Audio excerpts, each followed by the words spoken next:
आजकल एक चीज़ बहुत चलन में है कि किसी ने 20% सुना या 40% सुना और उस पर रिएक्ट कर दिया, जबकि 100% सुनने के बाद उसमें जो बातें थी वो कुछ और ही थी। तो इसीलिए आप सबसे रिक्वेस्ट है कि आप इस वीडियो को पूरा सुने, शुरू से लेकर एंड तक पूरा सुने, एक पॉइंट सुने, उसके बाद ही आप अपना रिएक्शन दें या फिर अपनी राय रखें। क्योंकि अगर आप आधा सुनते हैं और उसके बाद आपको पता ही नहीं होता कि बाकी आधा में क्या कहा गया नहीं कहा गया है, तो फिर आपको रिएक्ट करने का भी कोई हक बनता नहीं जब तक आप पूरी इन्फॉर्मेशन इस वीडियो से नहीं ले लेते। शुरुआत सबसे पहले करेंगे, जैसे कि थंबनेल से आपने समझ ही गए होंगे कि what is happening to Nepal cricket. इस वक्त जो नेपाल क्रिकेट में चल रहा है, चाहे हम परफॉर्मेंस की बात करें, चाहे रिजल्ट्स की बात करें, चाहे इंपॉर्टेंट ओकेजन्स में टीम की पुअर परफॉर्मेंस की बात करें, बैटिंग की बात करें, हर तरह की चीज़ें यहाँ पर उठती हैं। कोच सर की बात करें, कैप्टनसी की बात करें, प्लेयर्स के परफॉर्मेंस की बात करें, उसके बाद क्रिकेट एसोसिएशन ऑफ नेपाल जो बोर्ड है उनकी इसमें जो भागीदारी रही है, जिस तरह का कॉन्ट्रीब्यूशन उनका, उस पर बात करें। ये सारे मुद्दे जो है कहीं ना कहीं अपनी जगह पर हैं और उसी को लेकर इस वीडियो में हम आपके सामने लेकर हाजिर हैं।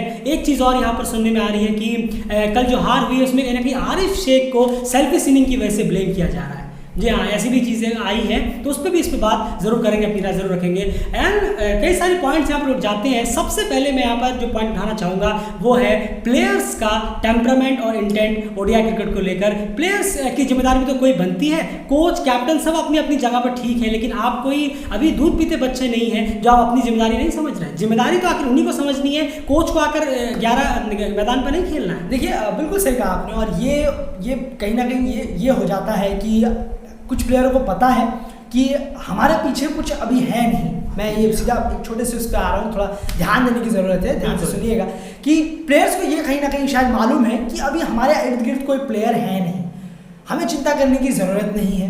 हम बैड परफॉर्मेंस करेंगे, कौन निकालेगा? कौन? कप्तान निकालेगा या कोच? सीधे ऐसी बात कर रहा हूँ, जी हाँ, कप्तान निकालेगा, क्योंकि आप वो एक ही एज के हैं, वो सब प्लेयर जितने भी हैं वहाँ पर। संदीप निकालेंगे या फिर बोर्ड निकालेंगे? कौन निकालेगा? कोई तो निकालेगा नहीं। हमारे यहाँ तो कुछ होता नहीं है जहाँ से ओपनर्स आए, मिडिल ऑर्डर के बैट्समैन आए, ऑलराउंडर्स आए, इस तरीके से तो वो लोग निश्चिंत हैं, फ्रीली हैं। हम गलती करते रहेंगे, हम पर कोई काम होगा नहीं, हमें खूब मौके मिलेंगे खेलने के, और यही उसका फ़ायदा जो है प्लेयर्स लोग फल छितरा उठा रहे हैं। यंग प्लेयर है, ये छुप जाती हैं, ये बहुत ज़्यादा बहुत बेवकूफ़ लगता है। जी हाँ, ये एक्सक्यूज़ है, ये सही वर्ड है, एक्सक्यूज़ है कि हम यंग हैं, हमें अभी सीखने की ज़रूरत है। 50 मैच हो गए, अभी भी यंग है, सीखने की ज़रूरत है। अभी तमीम इकबाल ने भी बोला था कि हम इतने पुराने हो गए, अब कब तक सीखेंगे, अब हमें जीतने की हालत डालनी होगी। अभी तमीम इकबाल ने भी लेटेस्ट यही बोला था बांग्लादेश के लिए। वही हाल अब नेपाल का हो रहा है। प्लेयर्स निश्चिंत हैं, भाई हमें तो कोई हटाएगा नहीं, कोई हमारे ऊपर एक्शन नहीं होगा, कोई डांट पड़ती नहीं है। कप्तान से भी को कप्तान क्यों डांटेगा, कप्तान तो एक ही एज के हैं। कोच से हमें कोई डांट पड़ती नहीं है, निश्चिंत रहो, बस 20-25 रन का दिखाओ। हमारे अंदर टेम्परामेंट है भैया, टेम्परामेंट ज़रूर है, हम जीरो प्लेयर हैं पर टेम्परामेंट बहुत अच्छा है। बिल्कुल, तो यहाँ पर कहीं ना कहीं चीज़ आ जाती है कि यह जो प्लेयर्स हैं वो भी अपनी रिस्पॉन्सिबिलिटी समझते नहीं है। इस तरह के मैचेस में अगर मैं बात करूँ, आपको खुद भी रिस्पॉन्सिबिलिटी लेना होगा। मान लीजिए एक बहुत अच्छे कोच आ भी गए हैं, आपको बहुत अच्छी पॉजिटिव वाइब भी उन्होंने क्रिएट करके दे दी है, कप्तान भी आपको आपके अनुसार कहीं ना कहीं मिल गया है, आपके अनुसार टीम भी चल रही है, लेकिन एट द एंड्स वहाँ पर जाकर स्कोर सिर्फ और सिर्फ आप ही को करना है। और एक चीज़ है और मैं यहाँ पर कहना चाहूँगा, जो यंग प्लेयर्स की बात करते हैं, यंग प्लेयर्स का एक्सक्यूज चलता रहता है, वो यंग प्लेयर भी कहीं ना कहीं इंटरनेशनल टीम में डेब्यू तब कर पाता है जब उसने डोमेस्टिक में या फिर पीछे जाकर कुछ बहुत ही बेहतरीन बड़े स्कोर्स या बहुत बेहतरीन परफॉर्मेंस किया है। तो जब आप वहाँ पर बहुत ही बेहतरीन परफॉर्मेंस करते हैं तो फिर आखिर इंटरनेशनल में आकर आपकी वो रिस्पॉन्सिबिलिटी कहाँ चली जाती है, तब आपको एक्सक्यूज क्यों नजर आता है। आप यंगेस्ट प्लेयर टू स्कोर 100 बन गए, आप यंगेस्ट प्लेयर टू स्कोर 50 बन गए, लेकिन उसके बाद अगले 10 मैचों में आपका हाल वो हो गया। आपको वो रिकॉर्ड तो याद है कि भैया हम यंगेस्ट हैं 50 मारने वाले, तो फिर उसके बाद के 10 मैचों में सिर्फ 50 रन क्यों आए आपके बल्ले से? तब आप यंगेस्ट का एक्सक्यूज देते नहीं हम तो नए हैं, लेकिन आपने 50-100 का कोई रिकॉर्ड तोड़ा तो नहीं हम देखिए हम नए होकर भी हमने इतना अच्छा रिकॉर्ड तोड़ दिया। तो ये है कि प्रेज गिनाने के लिए जो प्लेयर्स हैं, वो चाहे किसी भी टीम की मैं बात कर रहा हूँ, प्रेज गिनाने के लिए हाँ भैया हमारे पास कोई एक्सक्यूज नहीं है, लेकिन कोई गलती हो या खराब परफॉर्मेंस हो, अभी हम यंग हैं, अभी हम सीखेंगे, कोच ये नहीं है, कप्तान ये नहीं है, मैचेस नहीं मिलते हैं, ये वगैरह वगैरह। तो ये प्लेयर्स की रिस्पॉन्सिबिलिटी पॉइंट नंबर 1 यहाँ पर आ जाती है। सोचने वाली बात है, इसलिए हमने कहा वीडियो को पूरा सुनिए, और भी बहुत कुछ है। एंड सेकंड पॉइंट की बात मैं यहाँ पर बात करूँ, कैप्टनसी और कोच पे भी हम आएंगे, उसके बाद cricket association of Nepal board पे भी आएंगे। Second point dug out environment, जरा आप इसको समझाएं क्या है। बिल्कुल, ये तो देखिए अब डग आउट एनवायरनमेंट में इश्यूज क्रिएट हो जाते हैं। यहाँ पर यही चीज़ बहुत ज़्यादा आती है कि डग आउट में आखिर चल क्या रहा है, टीम का माहौल क्या है। पीठ पीछे भी ये भी बात बहुत आती है कि एक का माहौल किसी के साथ क्या है, कोई किसके साथ बातचीत नहीं कर रहा, टीम में क्या माहौल चल रहा है, 2-3 प्लेयर अपना अलग एक फॉर्म बना के चल रहे हैं, फ्रेंडशिप बना के चल रहे हैं, बॉन्ड हो गया है कोई, और इसी के साथ कप्तान अपना एक अलग हो गया है कि हाँ वो अपनी सोच अलग रखेंगे, कोई अपनी सोच अलग रख रहा है, कोई प्लेयरों को अलग बात बता रहा है। ये सब डगआउट में होता है, ये सब वहाँ पर प्लेयर्स जब बैठते हैं आपस में बाहर, तब जाकर अलग अलग राय, अलग अलग व्यूज़ अलग अलग प्लेयरों से आ रही है, और बॉन्ड जो बन रहा होगा ये डगआउट में खूब देखने को न्यूज़ भी आती हैं ऐसे, और हम भी देखते हैं, ऐसा नहीं न्यूज़ पे पूरा बिलीव नहीं करते 100%, जब तक आँख से ना देख लें, और वो देखने में आता है, ग्राउंड पर दिखता है कि हाँ प्लेयर्स में कहीं ना कहीं कप्तान और बाकी जो थोड़े बहुत प्लेयर हैं उनमें डगआउट थोड़ा डिस्टेंस है। हाँ ये वर्ड यही वर्ड में ढूंढ रहा था, डिस्टेंस है, थोड़ा स्पेस है, वो चीज़ जब गायब हो जाएगी तब शायद हम देखेंगे कि हाँ प्लेयर कुछ करते हुए नजर आ रहे हैं। तो डग आउट इन्वॉल्वमेंट एक बहुत बड़ा कारण जरूर है। बिल्कुल, इसको आप बिल्कुल भी दरकिनार नहीं कर सकते। बॉडी लैंग्वेज जो है वो प्लेयर्स की जब होती है तो वो क्लियरली समझ में आता है कि डगआउट की इन्वायरमेंट भी उस तरीके की क्लियरिटी और जिसे हम कहते हैं कि ट्रांसपेरेंट नहीं है कैप्टन और प्लेयर्स के बीच में, जो कहीं ना कहीं एक आम टीम में होती हुई नजर आती है। तो वो इशू भी छोटा सा ही सही, लेकिन वो इशू भी जरूर इस टीम के साथ बना हुआ है। भले आप उसे 5% दे 10% दे इस इशू को, लेकिन ये इशू है जरूर, इतना हम कह सकते हैं। सिर्फ न्यूज़ के बल पे नहीं बल्कि बॉडी लैंग्वेज के बल पे वो समझ में आता है जब टीम ग्राउंड को हिट करती है। एंड तीसरे पॉइंट की मैं यहाँ बात करना चाहूँगा, कोच सर की मैं बात करना चाहूँगा, और ये वन ऑफ द सबसे इंपॉर्टेंट मुद्दा आ जाता है जब हम स्पेशली बात करें यार 50 ओवर क्रिकेट की। कोच सर को आप किस तरह से देखते हैं? टीम का अप्रोच जो है, बैटिंग करने का अप्रोच जो है वो कहीं ना कहीं कोच सर की तरफ से आना चाहिए, जो कि वहाँ पर नजर नहीं आता। अप्रोच बहुत डिफेंसिव नजर आता है। आप अभी तक भी वो चीज़ नहीं सीख पाए कि आपको मैचेस में स्ट्राइक रोटेट कैसे करना है। आपको सामने के स्कोरिंग बोर्ड पे ये नहीं दिखता कि हमें रिक्वायर्ड रन रेट कितना चाहिए और हम शॉट क्या ले रहे हैं। एक ही गलती पे बार बार बैट्समैन उसी तरीके से आउट हो रहे हैं, कोच का वहाँ पर इनपुट नहीं होता। हार्डली कोच सर की तरफ से कोई वहाँ पर इनपुट है नहीं। देखिए ये मैं कोच सर के रोल को आप किस तरह से देखते हैं? देखिए मैं ज़्यादा इसको खींचूंगा नहीं, क्योंकि मेरे पास बहुत अच्छा एग्जाम्पल है, इसलिए मैं नहीं खींचूंगा, वरना एग्जाम्पल नहीं होता तो मैं बहुत लंबा इस वीडियो को खींच देता, अभी 10 मिनट 15 मिनट। स्ट्रिक्टनेस जुड़ी हुई है सीधा कोच के साथ। अभी मैं आपको एग्जाम्पल बताता हूँ कैसे। अभी जस्टिन लैंगर सर ऑस्ट्रेलिया के साथ जुड़े हुए थे, तो उनकी खबर आई, अचानक से रियॉट हुआ टीम में, खबर आई कि जस्टिन लैंगर जो है वो बहुत स्ट्रिक्ट है टीम के लिए, बहुत ज़्यादा एक जो जब कोचिंग जब लगता है, कैंप जब ट्रेनिंग होती है तो बहुत स्ट्रिक्ट रहते हैं वो कुछ ज़्यादा करने नहीं देते, या इधर या उधर, एकदम पूरा हार्ड वर्क, पूरा ट्रेनिंग पे ध्यान लगाते हैं, चाहे जीते चाहे हारे। तो ये चीज़ ऑस्ट्रेलियन कैंप में उठी और फिर ये बोर्ड पर गई और उन्हें बाहर का रास्ता दिखा दिया गया। ये हुआ वर्ल्ड कप जीतने के बाद, ऐसे जीतने के बावजूद भी। उसके बाद अब थोड़ा सा और पीछे चलते हैं, ये तो परफेक्ट एग्जाम्पल है। अनिल कुंबले सर के साथ क्या हुआ ये सब जानते हैं। उन्होंने आफ्टर पार्टी बंद की, उनको पसंद नहीं थी, स्ट्रिक्टनेस को लेके आए ट्रेनिंग में। अब ये हमारे कुछ 2-3 प्लेयरों को नहीं भाया। उसके बाद अनिल कुंबले सर को ही उल्टा सीधा सुनना पड़ा, फैंस के द्वारा भी, बोर्ड के द्वारा भी, और वो सीधा बाहर चले गए। सबसे अगर ये चीज़ बोर्ड फ्री कर दे कोच को कि आप स्ट्रिक्ट रहिए प्लेयरों के साथ, तो मुझे नहीं लगता प्लेयर परफॉर्मेंस इतना बेकार करेंगे जितना हमें दिखता है। कहीं भी अप्लाई हो, चाहे एसोसिएट कंट्री हो, चाहे टेस्ट की नंबर 1 साइड क्यों ना हो।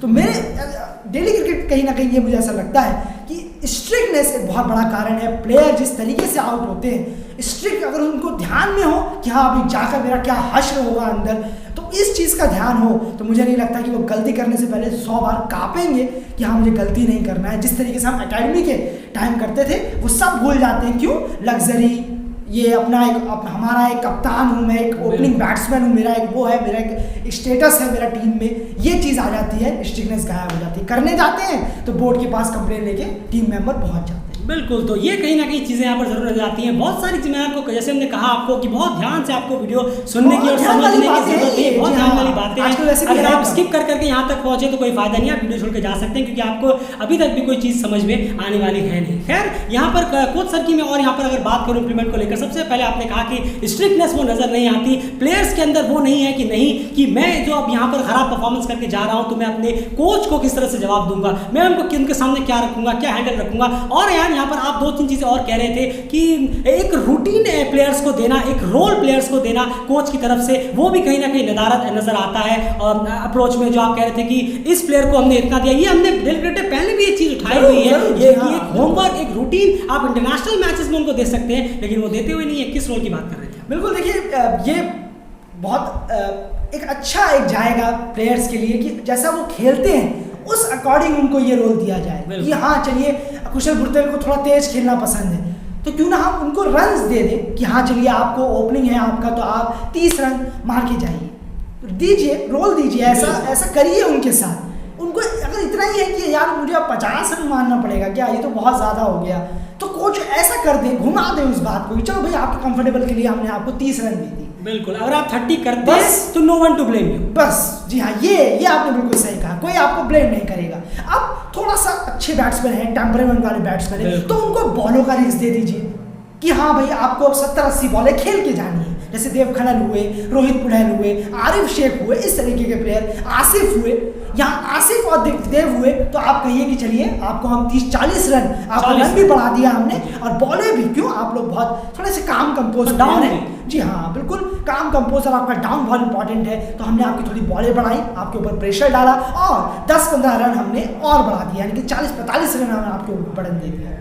ये इस तरीके से चीज़ें होती हैं। रोहित पुड़ैल को आप दीजिए कि हाँ आप थोड़ा सा स्ट्राइक रेट खेल के चलते हैं, तो आप स्ट्राइक रेट कम से कम 80-90 के करीब चलिए, मारने से नहीं, खाली मारने से स्ट्राइक रेट नहीं है। आप 80-90 का मतलब है आपके 15 रन है तो 13 बॉलों में कोई दिक्कत नहीं है। अब आप खुद ही देख लीजिए 90-80 का स्ट्राइक रेट तो ऑटोमेटिक हो जाता है। बिल्कुल, तो कहीं ना कहीं कोच सर को अपने जो तरीके हैं वो चेंज करने होंगे। कोच सर को उन प्लेयर्स को ढालना होगा कि आप किस तरह से रन चेस कर सकते हैं, किस तरह से बैटिंग कर सकते हैं। तरीके बहुत सारे हैं कोचिंग के, बहुत सारे डिफरेंट तरीके हैं। जरूरी नहीं है, जैसे कि आपने देखा होगा कि एक क्लास में हर अलग अलग तरीके के माइंडसेट के बच्चे होते हैं। एक मैं स्कूल की अगर बात करूँ, क्लास की बात करूँ, कुछ बहुत तेजी से कोई चीज़ समझ लेते हैं, कुछ को थोड़ा वक्त लगता है और कुछ को बहुत वक्त लगता है। लेकिन बहुत जो जिनको वक्त लगता है उनके खिलाफ भी एक टीचिंग का अलग तरीका होता है। बिल्कुल, ऐसा नहीं कि वो बच्चा बेकार है, नहीं, शायद आप टीचिंग का वे चेंज करके देखिए, शायद आपको उनसे रिजल्ट मिल जाए। यही चीज़ यहाँ पर है। आप अगर नॉर्मल कोचिंग से चीज़ें नहीं बन रही हैं तो फिर आप थोड़ा सा चेंज करके देखिए, आप प्लेयर्स को रोल देके देखिए, रन्स का एक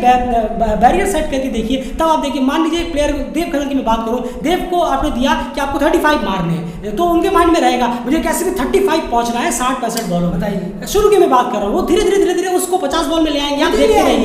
शुरू में आप दीजिए देव आपको 35 रन मारने, आप 35 रन करके आ जाते हैं, कोई भी आपको ब्लेम नहीं करेगा, आपकी वजह से मैच हम नहीं हारेंगे। ऐसे ही आप दूसरे प्लेयर्स को बैरियर दीजिए, कोचिंग के तरीके आप चेंज करिए सर, तो कहीं ना कहीं इंप्रूवमेंट जरूर आएगा। लेकिन अभी तक डेफिनेटली बहुत ज़्यादा मैं कहूँगा डिसअपॉइंट हुआ हूँ मैं एज अ कोच सर की तरफ से। डेल क्रेट यहाँ पर डिसअपॉइंट तो नजर आया। एंड चौथे पॉइंट की बात करें यहाँ पर, उसके बाद क्या पे जरूर आएंगे। चौथे पॉइंट की बात करूँ तो Sandeep Lamichhane as a captain, जी हाँ, पूरी तरह से आप एज अ कैप्टन को दोष नहीं दे सकते कि टीम हार रही है या फिर टीम खराब खेल रही है, लेकिन one of the main reasons वहां पे भी आ जाती हैं। गलतियां क्या हैं, 2 इंपॉर्टेंट एंड जरूर समझाएं। बिल्कुल, देखिए पहले तो यही है कि आप टीम के साथ बहुत छेड़खानी करते हैं। संदीप का ये बहुत ज़्यादा इशू है एज अ कैप्टन कि आप टीम के साथ इतनी ज़्यादा हरकतें कर देते हैं कि जैसा ऐसा लग रहा है कि मतलब कुछ है ही नहीं। एक प्लेइंग 11 किसे कहते हैं, ये तो शायद नेपाल के जो फैंस हैं या जो भी फॉलो करते हैं नेपाल को, वो भूल ही गए हैं कि भैया हमारी 11 कभी सेम खेली है किसी मैच में।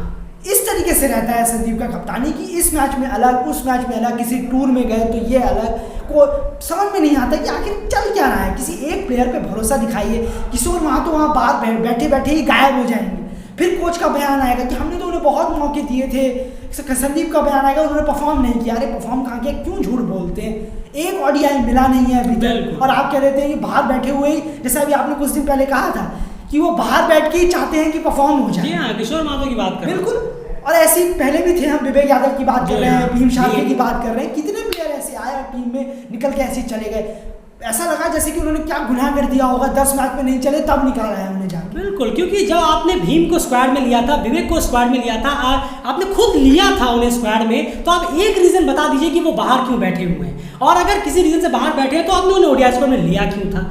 इतनी ज़्यादा चेंजिंग करना, हर बार प्लेइंग 11 चेंज रहना, एक पे भरोसा ना करना, एक को अच्छे से ओवर ना देना, एक को अच्छे से बैटिंग ना देना, प्लेइंग 11 इतनी ज़्यादा चेंज करना, ये कहीं ना कहीं बहुत बड़ी प्रॉब्लम संदीप के अंदर रही है। दूसरी प्रॉब्लम की मैं बात करूं, आप प्रैक्टिस गेम्स को लेकर 0 सीरियस है। शायद आपको लगता है कि प्रैक्टिस गेम सिर्फ नॉर्मली हाथ पैर खोलने के लिए है, उसको लेकर आप सीरियसली नहीं है। आप प्रैक्टिस गेम्स में टॉस जीतते हैं, आपको पता है कि अगर आज की डेट में नेपाल को 220 डिफेंड करने हैं तो लोग कह सकते हैं 50-50 है, लेकिन अगर 220 चेस करने हैं तो एक लास्ट बेंच पे बैठा हुआ बंदा भी ये जानता होगा 220 चेस करने हैं, अरे तो 10% ही चांस है, लेकिन डिफेंड करने तो 50-50 मामला रहता है। तो आप खुद समझिए कि आपकी कमजोरी कहाँ है, तो आप उस चीज को ज्यादा से ज्यादा मौके क्यों नहीं देते। जिम्बाब्वे के टूर में आपने कई टॉसेस में आपने पहले बैटिंग नहीं ली, प्रैक्टिस गेम कनाडा के खिलाफ आप खेल रहे हैं, वहाँ पे आप बैटिंग नहीं लेते, श्रीलंका में प्रैक्टिस मैचेस खेले आपने, वहाँ पर आपने पहले बैटिंग नहीं ली, जबकि आपको पता है कि आपकी कमजोर कड़ी क्या है, आपको आपके प्लेयर्स को ज्यादा से ओवर खेलने की जरूरत है, लेकिन वो भी आप चूक जाते हैं। तो कप्तानी में भी कहीं ना कहीं ये 2 पॉइंट खास करके बहुत ज़्यादा हो जाता है। आप इनएक्सपीरियंस्ड हैं, नए हैं, लेकिन यहाँ पर कोच का रोल हो जाता है, लेकिन उसके बावजूद भी ये जो चीज़ें हैं ये आपके हाथ में होती हैं, लेकिन ये भी आप करने में पूरी तरह से चूकते हैं। एज अ बॉलर की मैं बात करूं तो कोई आपका हाथ नहीं पकड़ सकता। एज अ प्लेयर जो आप हैं अपनी टीम के लिए अलग बात है, यहाँ पर सिर्फ एज अ कैप्टन की डेलीगेटेड बात कर रहा है, इसे जरा गौर से सुनिएगा। एंड 5वें पॉइंट की मैं बात करूं क्लियरली, यहाँ पर cricket association of Nepal, cricket board की मैं बात करूं, आज तक समझ में नहीं आया। मेरे ख्याल से 90s से नेपाल लगातार क्रिकेट खेल रहा है, इंटरनेशनल क्रिकेट में बात करूं, ओडिया स्टडीज की नहीं, ओवरऑल क्रिकेट जो चल रहा है 20-22 साल यहाँ पर, बल्कि उससे ज़्यादा साल यहाँ पर टीम को हो गए। शायद आज भी बोर्ड को 50 ओवर क्रिकेट की इंपॉर्टेंस समझ में नहीं आई है, इसलिए हमने डोमेस्टिक देखा कि कितना वीक है। और एक दूसरी तरफ मैं आपको एग्जांपल दूं, स्कॉटलैंड में अंडर 15 और अंडर 17 की जो उनकी टीम है वो 50 ओवर का रेगुलर क्रिकेट खेलता है। उनका डोमेस्टिक 50 ओवर का होता है, आप जाके पता करिए, अभी वो लोग डोमेस्टिक खेल रहे हैं 50 ओवर का। अंडर 15 के प्लेयर्स, आप सोचिए यहाँ नेशनल टीम के प्लेयर्स डोमेस्टिक में 50 ओवर नहीं खेलते हैं, वहाँ अंडर 15 के प्लेयर्स 50 ओवर खेल रहे हैं। सोच के देखिए उन लड़कों में क्या टेम्परामेंट आएगा यार। इस चीज़ को आप कैसे देखते हैं, बोर्ड को इतने साल बाद 50 ओवर क्रिकेट को सीरियसनेस को नहीं समझ पाए। बिल्कुल बिल्कुल, और ये बहुत ज़्यादा आप कहें कि क्या पॉलिटिक्स है, क्या है, कहाँ नहीं है, ध्यान कहाँ है, आप ब्लेम कर सकते हैं बोर्ड को कि उनका ये बोर्ड बहुत बड़ा कारण है कि डोमेस्टिक का स्ट्रक्चर अभी तक तैयार नहीं हुआ है। बिना डोमेस्टिक का स्ट्रक्चर तैयार किए अगर आप सोच रहे हैं कि भाई 2-3 प्रैक्टिस गेम से हम इतने बड़े ICC के कप में जा रहे हैं, लीग खेल रहे हैं, तो ऐसा नामुमकिन सा लगता है कि आप कोई एकदम अचीवमेंट ले लें, कोई बड़ा सा रिवॉर्ड दें अपने आप को जीत कर टॉप 2 टॉप 3 में कोशिश करें आने का, तो ये नामुमकिन सा लगता है। क्योंकि सामने वाली टीमें जो है जरा उनका डोमेस्टिक देखिए, आप स्कॉटलैंड को देखिए, नामीबिया को देखिए, UAE को देखिए, ओमान को देखिए, वो लोग बहुत सारा क्रिकेट खेलते हैं डोमेस्टिक में अगर आप बात करें तो। बजाय नेपाल की अगर हम बात करें, जो उनका नेपाल का डोमेस्टिक ही खैर जो है 1-2 टूर्नामेंट होता है उसको भी बंद करा दिया जाता है, पैकअप कर दिया जाता है, अभी नहीं होगा, 2 महीने बाद देखेंगे। अभी T20 का कर लो, फिर T20 मैचेस करवा लो, चलो ठीक है, T20 मैचेस खेलो, 50 ओवर का पता नहीं, 50 ओवर का गेम चल रहा है, लीग 2 50 ओवर का है ICC, ना कि T20 ओवर गेम है। तो इस चीज़ का जब तक डोमेस्टिक स्ट्रक्चर तैयार नहीं होगा तब तक यही हमें देखने को मिलता है। बिल्कुल, एक चीज़ मैं आपको छोटी सी एग्जांपल और देना चाहूँगा। आप सोचिए जब T20 वर्ल्ड कप क्वालिफायर होने वाले थे, PM कप जो 50 ओवर का होता है उसे हटाकर 20 ओवर का कर दिया गया। T20 वर्ल्ड कप की परफॉर्मेंस के लिए आपने एक अपने डोमेस्टिक के साथ, एक इंपॉर्टेंट और सीरियस डोमेस्टिक क्रिकेट के साथ आपने छेड़खानी कर दी, सिर्फ इसीलिए कि आपको अगले 7 दिन T20 क्रिकेट खेलना है। ये कहीं ना कहीं दिखाता है कि आप कितने सीरियस है 50 ओवर को लेकर। आप एक कोई छोटा सा नया टूर्नामेंट ऑर्गेनाइज कर सकते थे, बिल्कुल जरूरी थोड़ा कि आपको PM कप को ही T20 करना था, आप छोटा सा कोई अलग से ऑर्गेनाइज करते थे, लोकल ऑर्गेनाइज कर देते और वहाँ पर आप T20 क्रिकेट खेल सकते थे प्रैक्टिस के लिए, ताकि कोच प्लेयर्स डिसाइड कर सकें। 50 ओवर को आपको हर हाल में वहाँ पर छेड़ना नहीं था। यही दिखाता है कि आप कितने सीरियस है। एक 7 दिन का इवेंट आया तो आपने उसके लिए पूरे के पूरे अपने डोमेस्टिक के 50 ओवर की धज्जियां उड़ाकर आपने T20 क्रिकेट लगा दिया। ये सीरियसनेस पता नहीं बोर्ड की तरफ से कब आएगी। Last but not least, Arif Sheikh को सुनने में आया कि ब्लेम किया जा रहा है कि उन्होंने सेल्फिश इनिंग खेली है। कल की मैं बात करूँ, स्ट्रिक्टली कल की मैं बात करूँ, 84 बॉल में 50 रन, वो नॉट आउट रहे वहाँ पर। एक चीज प्लेयर यहाँ पर भूल रहे हैं, रोहित 0 पे आउट हुए, दिपेंद्र सिंह यानी 4 पर आउट हुए, आसिफ शेख 14 रन पे आउट हुए, देव खन्नल 35 पे आउट हुए, कुशल 27 पे आउट हुए, लेकिन वो चीजें किसी को नहीं दिख रही है। लेकिन आसिफ 84 बॉल में 50 रन पे आए तो वो ब्लेम करने के लिए एक सॉफ्ट टारगेट कैसे हो गया? यानी इस लॉजिक को आप जरा समझाइए जरा मुझे। देखिए, पहले तो बात है जो भी ये कर रहे हैं वो लॉजिक से परे हैं, उन्हें क्रिकेट के बारे में कोई अंदाजा है नहीं, खेलते कैसे हैं क्या है, शायद उनका कहीं और लगा होगा। शायद चाह रहे थे 10 बॉल में 50 50 रन चाहिए। बिल्कुल सही, कुछ और उनके माइंडसेट में रहा होगा। वो क्रिकेट तो देख नहीं रहे होंगे पक्का, ऐसे उम्मीद है। अगर क्रिकेट देखते तो ऐसी इलॉजिकल और इतनी ज़्यादा बेवकूफ़ वाली बातें वो नहीं करते। अगर ऊपर से कोई इतनी बॉलें खेल लेता, अगर 80 बॉलें भी 2 प्लेयर ऊपर खेल लेते तो नीचे करीब करीब 40 से 50 रन बचते नीचे वाले प्लेयरों के कि हाँ चलिए। और नीचे वाले प्लेयरों ने करण, सोमपाल, आदिल आलम और बशीर ने सबने मिलकर 40 रन करीब मारे जी हाँ। यहाँ पर मैं आपको बताऊँ एक क्वेश्चन है, अगर 80 बॉलों में 50-50 रन भी ऊपर के बैट्समैन मार लेते हैं आरिफ शेख की जगह, तो कहीं ना कहीं लास्ट में आपके लिए बचते 40-50 रन के आसपास टीम के लिए बचते चेस करने के लिए। अगर आप 80 बॉलों के हिसाब से भी वहाँ पर चलते हैं तो 8 3 जा 24, यानी 240 बॉलों में आपको 160 रन मिल जाते। यानी आपके लिए रन बचते वो बचते 60 बॉलों में 7 रन, आपके विकेट होते हाथ में 7 विकेट। और जो नीचे के बैट्समैन हैं आपके 4 जो सुपर फ्लॉप हुए हैं, बिल्कुल वो फ्लॉप हुए हैं। करण, आदिल, बशीर, सोमपाल कल बुरी तरह से फ्लॉप हुए, तो भी उन्होंने चारों ने मिलकर 42 रन जोड़े हैं। और उसमें भी उसी जब वो बैटिंग कर रहे थे तो उसमें 4 एक्स्ट्रास भी आए, 3 शायद एक्स्ट्रास आए, तो 45 आप मान लीजिए। तो नीचे के बैट्समैन अगर नीचे के बैट्समैन जैसे कि तेज हिटिंग वाले बैट्समैन, उनके पास अगर 40 50 45 रन बचे तो वो इस स्कोर को टारगेट कर भी सकते हैं। आप उनको 80 90 100 रन दे रहे हैं, ऊपर के बैट्समैन 4-0-12 पे आउट हो रहे हैं और आपको ब्लेम करने के लिए मिल रहे हैं आसिफ जिन्होंने 50 लगाई है। क्रिकेट वर्ल्ड कप लीग 2 में सबसे ज्यादा 50 मारने वाले प्लेयर वो कल बन गए हैं 4 50 के साथ। आसिफ शेख भी 3 50 के साथ सेकंड नंबर पर है। इस क्रिकेट वर्ल्ड कप लीग 2 में 2 प्लेयर जिन्होंने नेपाल के लिए सबसे ज्यादा रन किए वो आसिफ और आरिफ है, और उसके बाद रोहित पटेल भी आते हैं। उसके बावजूद भी आप आरिफ को ब्लेम करें, यानी बिल्कुल समझ से परे। देखिए ये जो ऐसे फैंस हैं लॉजिकल वाले और ये सब बेवकूफ टाइप के, इन लोगों की तादाद वैसी बढ़ती जा रही है। बिल्कुल हर टीम में है, हमारे भी फुल मेंबर में भी सब जगह है। आप पाकिस्तान, इंडिया, श्रीलंका, बांग्लादेश, ऑस्ट्रेलिया वगैरह कहीं भी चले जाए, ज़्यादातर एशिया में पाए जाते हैं। और मुझे माफ़ करिएगा, जी हाँ बिल्कुल मुझे हंसी आती है कि आरिफ जो अब खिलाने की कोशिश कर रहे थे अपने साथ प्लेयरों को, जिताने की कोशिश करते हैं, अब उन जैसे प्लेयरों को भी सुनना पड़ेगा, तो उनको ध्यान नहीं देना चाहिए इन सब बिल्कुल ध्यान नहीं देना चाहिए। वो फैंस तो बिल्कुल नहीं है, वो फैंटेसी में लगाने वाले आम एक लोग हैं जो वहां पर जाते हैं, हार जाते हैं तो उसका गुस्सा तो कहीं तो निकालना है तो निकाल देते हैं, या फिर कहीं ना कहीं वो T20 क्रिकेट में इतना घुस गए, शायद 50 ओवर गेम को समझना यहाँ पर भूल गए। तो आरिफ को ये सब चीजें सोचनी भी नहीं चाहिए, अपना गेम पे फोकस करें। ये चीजें बहुत बढ़ गई है, बहुत ज्यादा इन लोगों की तादाद बढ़ गई है। आप बिल्कुल, और सबसे इंपॉर्टेंट बात है आरिफ आप जैसा गेम खेल रहे हैं बहुत अच्छा खेल रहे हैं, उसके साथ आप बने रहिए। उसके साथ मैं आपको एक चीज और यहाँ पर बता दूं, most madding overs in cricket world cup league 2 में अगर मैं बात करूं तो वो आरिफ शेख है। ये सब आपको नहीं दिखता, आपको उनकी परफॉर्मेंस नहीं दिखती, वो नहीं है। और आपको 50s नहीं दिखते, आपको स्कोर्स नहीं दिखते, आपको ये नहीं दिख रहा कि आरिफ के साथ कितने प्लेयरों ने दिया।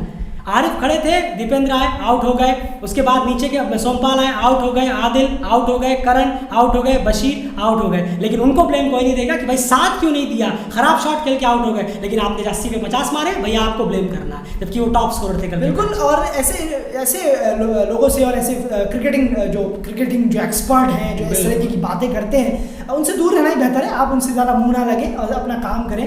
बाकी जो है उनके आरिफ के जो फैंस हैं मैं उनकी बात कर रहा हूँ, जो भी आरिफ को पसंद करते हैं उनकी मैं बात कर रहा हूँ। आप अपना आरिफ बहुत अच्छी इनिंग सपोर्ट करते रहिए, इन सबसे दूर रहिए। मुंह लगने की जरूरत नहीं है कि मूर्खों के मुंह लगना वो ठीक नहीं। बिल्कुल, तो फिलहाल इस वीडियो में इतना ही। अगर आपको एफर्ट पसंद आया तो प्लीज़ आप वीडियो को लाइक करिए। अगर आपको हमारा काम पसंद आता है तो आप हमें सपोर्ट भी कर सकते हैं, आप सुपर थैंक्स के जरिए हमारे चैनल को सपोर्ट कर सकते हैं। लेकिन सिर्फ जब अगर आपको काम पसंद आया, हमारी बातें पसंद आई, हमारी एनालिसिस अगर पसंद आती है, जो हम हार्श फैक्ट्स आपके सामने रखते हैं, भले हमारा यही डेलीगेट का हमेशा लगातार यही रहा है, भले हमसे कोई एग्री करे ना करे, चाहे हम क्रिटिसाइज करें, लेकिन हम अपने रियल फैक्ट्स को जो है वो लगातार पहले भी कायम थे, अब भी कायम है। तो अगर आपको हमारा काम पसंद आता है तो प्लीज़ आपसे रिक्वेस्ट है कि आप हमें सुपर थैंक्स के जरिए हमारे चैनल को सपोर्ट कर सकते हैं। बटन नीचे ही आ रहा होगा लाइक के पास में, आप उसको क्लिक करके सपोर्ट कर सकते हैं। लेकिन काम पसंद हो सिर्फ तभी सपोर्ट करिए, और चैनल को सब्सक्राइब जरूर करिए और लगातार बने रहिए डेली क्रिकेट चैनल के साथ। आपकी क्या राय है कमेंट बॉक्स में जरूर रखिए। उम्मीद है कि आपने पूरा वीडियो सुना होगा, तभी आप जाकर आप रिएक्ट करेंगे।